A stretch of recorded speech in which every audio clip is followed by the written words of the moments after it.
پتہ ہے نماز وہ واحد حکم ہے جسے اللہ نے آسمان سے وحی کے ذریعے نہیں اتارا، بلکہ اپنے محبوب صلی اللہ علیہ وآلہ وسلم کو عرش پر بلا کر اسے تحفے میں دیا۔ سبحان اللہ۔ اگر نیکی کا ارادہ کیا، نیکی نہیں کی تو ایک نیکی لکھی گئی، اور اگر وہ نیکی کر لی 10 سے لے کر 700 تک اللہ اس کی نیکیاں لکھتا ہے۔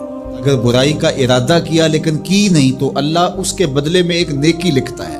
کس نے گناہ چھوڑا ہے، گناہ چھوڑنے کا بھی ثواب، اور اگر اس نے گناہ کر لیا ہے ارادے کے بعد تو ایک کیا ہے ایک ہی لکھا جائے گا۔ دوسری بات کہ اگر توبہ کی تو وہ بھی مٹا دیا جائے گا۔ اللہ اکبر۔ تو ایک نیکی کریں گے تو 10 کا ثواب ملے گا۔ اس کی کرم نوازیوں کے در کشادہ ہیں، کھلے ہوئے ہیں۔ تو یہ اس امت کا اعزاز ہے جو اللہ تعالیٰ نے اس امت کو عطا کر دیا۔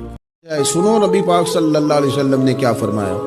محبوب علیہ الصلوۃ والسلام فرمانے لگے اگر تم نے بندے راضی کرتے کرتے رب کو ناراض کر دیا تو فرمایا یاد رکھنا اللہ لوگوں کے دلوں میں بھی تمہاری نفرت پیدا کر دے۔ اگر تم نے لوگوں کی پرواہ نہ کی، ہوتے ہیں ناراض تو ہو جائیں، تم نے راضی اپنے رب کو کیا تو اللہ لوگوں کے دلوں میں بھی تمہاری محبت پیدا فرما دے۔ زلزلہ آتا ہے نا، کیا کرتی ہے قوم؟ لا الہ الا اللہ، لا الہ الا اللہ، کلمے جاری ہو جاتے ہیں۔ بلکہ ایک دفعہ ایسا بھی ہوا کہ مسجدوں میں اعلان ہونے لگے زلزلہ آ رہا ہے۔ جو فجر کے لیے نہیں اٹھے زلزلے کے لیے وہ بھی اٹھ گئے۔ جن کا دعویٰ ہے نا میری سویرے آنکھ نہیں کھلتی، ان کی لگی نہیں کتنے گھنٹے، بعد میں بھی نہیں لگی، ٹی وی پہ اعلان ہوتے رہے کوئی نہیں آ رہا، سو جاؤ چپ کر کے، لیکن آنکھ لگی۔ موت سے تو ڈرتا ہے، اللہ سے ڈرتا ہی نہیں۔ موت کا خوف ہے، رب کا نہیں۔ سویر سے لے کر شام تک دونوں ہاتھوں سے ہم امیر بننے کی دوڑ میں لگے ہوئے ہیں، کوشش کر رہے ہیں دولت جمع ہو جائے، دونوں ہاتھوں سے اکٹھی کر رہے ہیں، امیر بن جائیں، دولت مند بن جائیں۔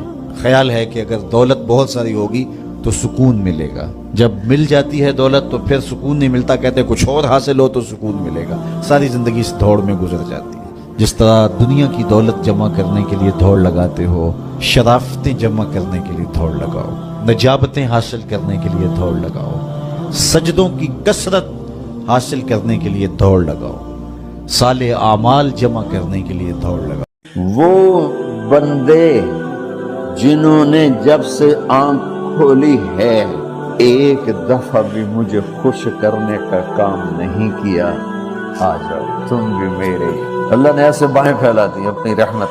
یا عباد، اللہ کا یہاں مطلب ہے کہ جنہوں نے اتنے گناہ کیے ہیں کہ ان کا جسم گناہوں میں ڈوب گیا ہے، وہ نظر ہی نہیں آتا ہے، صرف اوپر گناہ ہی گناہ نظر آ رہے ہیں، نافرمانیاں نظر آ رہی ہیں، ان کا اپنا وجود اس میں نظر ہی نہیں آ رہا۔